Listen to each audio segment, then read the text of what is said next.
Hey guys, what's up? This is Frank from SJF Sports and Collectibles, and today I'm going to be giving you my NFL honors predictions. Obviously, it's coming out, I believe, next week or the week after next. I don't know if it comes out for the Pro Bowl or if it comes out before the big game. But either way, I have my predictions lined up.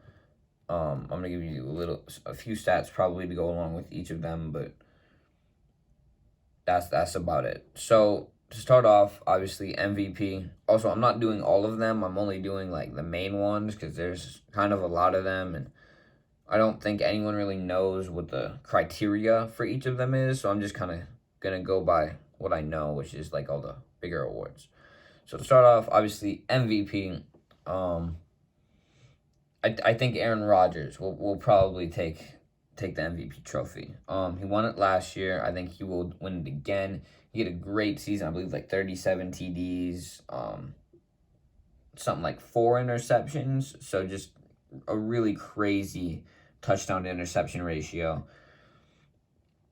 I think he was probably the best player of the regular season. And if it doesn't go to him, it's going to go to either Tom Brady or probably Cooper Kupp. I couldn't see it going to TJ Watt. But next up, we got Offensive Player of the Year. I think that's going to be Cooper Kupp. I think JT will come in second, Jonathan Taylor. I don't think he did enough at the end of the year to win it, but Cooper Kupp played very consistently throughout the whole year, and I don't think he will have a hard time getting that award. Defensive Player of the Year, again, it's TJ Watt. He's been cheated out of it a few times, but he tied the all-time sack record for a season, so I think he will get it. Obviously, he had 21 and a half sacks. That's not an easy thing to do by any means. Next up, we have Coach of the Year. So I think it's going to be either Sean Payton or Matt LaFleur. Now, Sean Payton may come as a surprise, and I'm a Saints fan, so I'm probably a little bit biased. But he managed to have a winning record starting 4 different quarterbacks. That's not easy. Obviously, Jameis Winston tore his ACL. Then Trevor Siemian started, Taysom Hill started, and Ian Book, the 4th-string quarterback, managed to start a game. So the fact that you can have a winning record and start that many different quarterbacks is kind of insane, especially considering they had the Michael Thomas trouble and just a lot of injuries and stuff, a wide receiver and running backs being a little bit inconsistent. He managed to have a winning record despite all of that.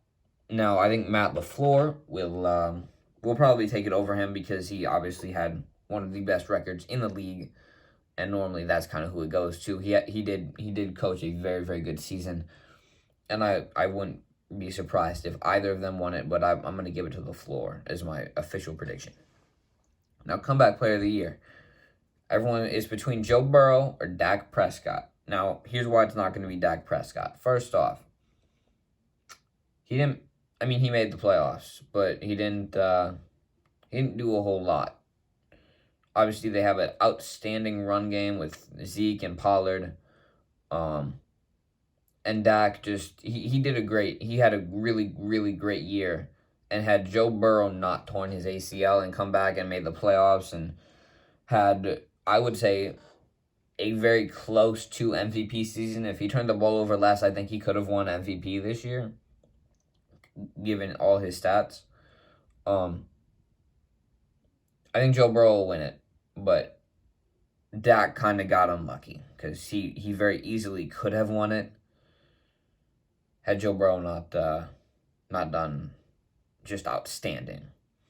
Next up, we have the Rookies of the Year. Offensive Rookie of the Year, I think Ja'Marr Chase will win that instead of Mac Jones. It was going to be Mac Jones for a long time, but Ja'Marr Chase just had some crazy games. It's not easy to have a 3-touchdown game, 13 catches, or 12. He had 10-plus catches and over 200 yards.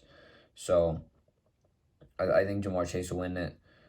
Defensive Rookie of the Year, I think it'll be Micah Parsons. I don't really think that that's very disputed at all. I've only really heard Micah Parsons' name kind of in the conversation. There might be some other guys that are like, they're long shots to win it, but I think Micah Parsons should take that. The last award I'm going to do is the Aaron Ground Player of the Year award. I don't know what exactly that means, but I see air and I see ground. So I'm going to give it to Deebo Samuel because he was a great rusher, obviously on the ground. And then through the air, he managed to make some great plays, outstanding catches.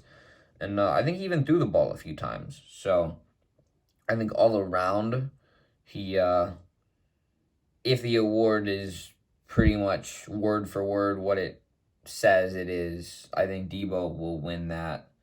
But again, I'm not 100% sure on the criteria. So that's about it. That's all I got for you today. If you enjoyed it, make sure to let me know in the comments down below. I will be doing a recap video of everything that happens in the NFL honors, who wins every award, and we'll see how my predictions stacked up against what really happened. If you enjoyed it, make sure to let me know in the comments down below. Make sure to like and subscribe, and I will see you in the next one.